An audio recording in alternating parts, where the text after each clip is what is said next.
Well, February is in fact Black History Month. Marlon told you a bit of the history of Black History Month last Sunday.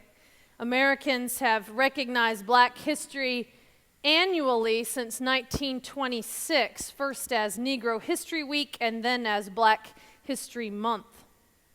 I still find it a bit disconcerting that Black History Month ended up as the shortest month of the year. I guess if we look through the lens of gratitude, at least there's an extra day every 4 years, right? We obviously have some more work to do. But setting aside a month to focus on African American history does serve a unique purpose. It serves as a placeholder, as a marker, so that we do not forget that in the not-so-distant past, history had in fact forgotten to include the contributions of African Americans in mainstream historical accounts. Having only a month may seem remedial, but it is in fact the beginning of a remedy. I am told that in the homes of most baby boomer African Americans in this country growing up, there were at most 2 portraits of white men that you would likely find hanging on their walls. One is of Lincoln, and the other is Jesus. Well, there might be a problem because Lincoln, I'm going to tell you a little bit about in a second, and I'm sure that you know that Jesus was not white. He wasn't. You're going to find out something else about Jesus in a minute that might surprise you, but maybe the days of hanging portraits of our heroes in our homes have passed. But if I were to hang a portrait of an African American hero in my own home, it would be of author, activist, and educator W.E.B. Du Bois. Now, in Du Bois's famous work, The Souls of Black Folk, Du Bois grapples with what it means to be black and American. He writes, "The Negro is a sort of 7th son, born with a veil and gifted with second sight in this American world. A world which yields him no true self-consciousness, but only lets him see himself through the revelation of another world. It's a peculiar sensation," he says, this double consciousness, this sense of always looking at oneself through the eyes of others, of measuring one's own soul by the tape of a world that looks on in amused contempt and even pity.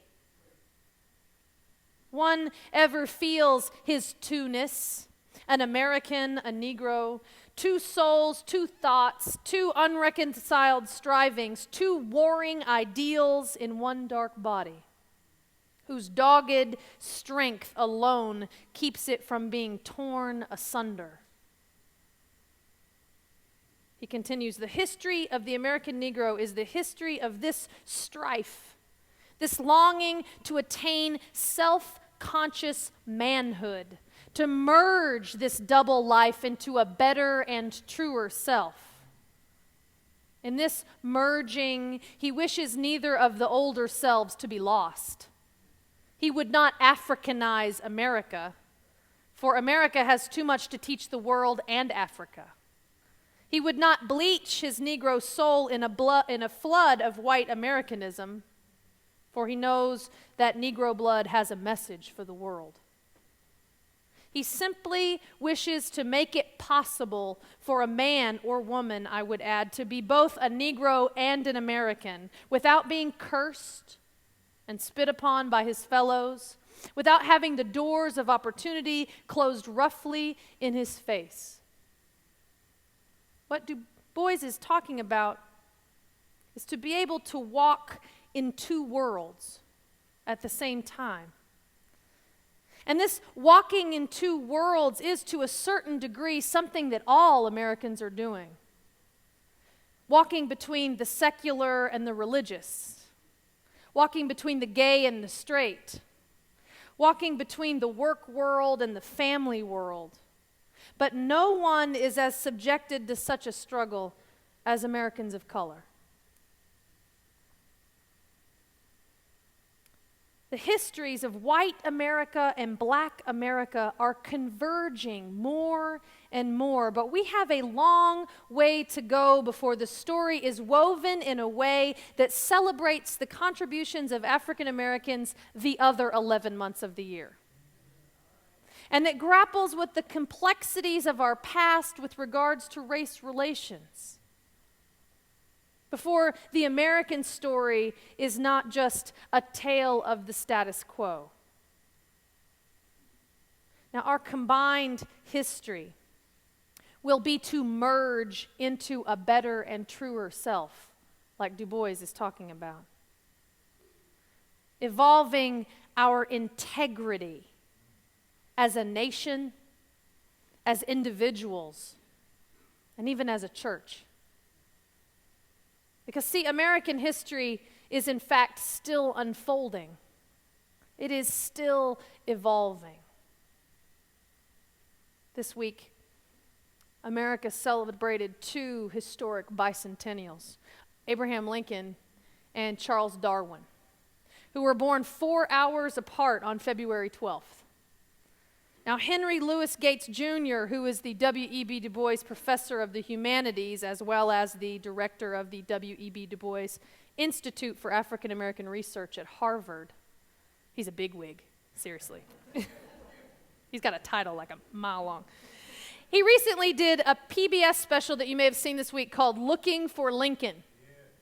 In it, Dr. Gates grapples with trying to understand Lincoln as he uncovers the man behind the myth. See, he was one of these baby boomer African Americans who had a picture of Jesus and a picture of Lincoln hanging on his wall. So he found out that there are over 14,000 books written about Abraham Lincoln, more than any other American historical figure, and second only to Jesus in the number of books authored about a single man. And despite popular belief, of course, also not an American. Jesus was not an The Lincoln of Dr. Gates's boyhood is the Lincoln that many of us know, a giant man with a stovepipe hat, born in a one-room log cabin, a self-made man who earned wages as a day laborer. One of his many tasks was to split rails. He was an inventor, a lawyer, and then, of course, president during the Civil War. The mythic Lincoln even stopped his campaign to rescue baby birds who had fallen from their nest. It's a joke. It's true, but it's not true. It's not true. Also, the mythic Lincoln was Honest Abe, as we know him, who, along the lines of George Washington, could not tell a lie when confronted even as a boy. So many of these stories crafted with Lincoln as the character were used to teach morals to children. And it confused the man and the myth. The mythic Lincoln was also a man who was actually assassinated on Good Friday and mythically reported to have died on Easter, although he died 8 hours after he was shot, so there's a day in between, so that doesn't work if you're paying attention. But his death on Easter, or at least shooting on Good Friday, added fuel to the fire of hundreds of pulpits around the country that were comparing Lincoln to Jesus. And so Lincoln's story became a Christian story, and it became the American story, this seminal narrative of our nation's history. But how do we understand Lincoln the man? Dr. Gates discovered in his research that Lincoln was a complicated man, not immune to the influences of his time. And although Lincoln did in fact emancipate the slaves, the issue of emancipation and equality were separate issues for most of Lincoln's life. Historical documents show Lincoln arguing for the white man's supremacy over persons of color, saying that they should not hold office or be on a jury or intermarry. Lincoln divided the issues of freedom and equality in order to make political gain.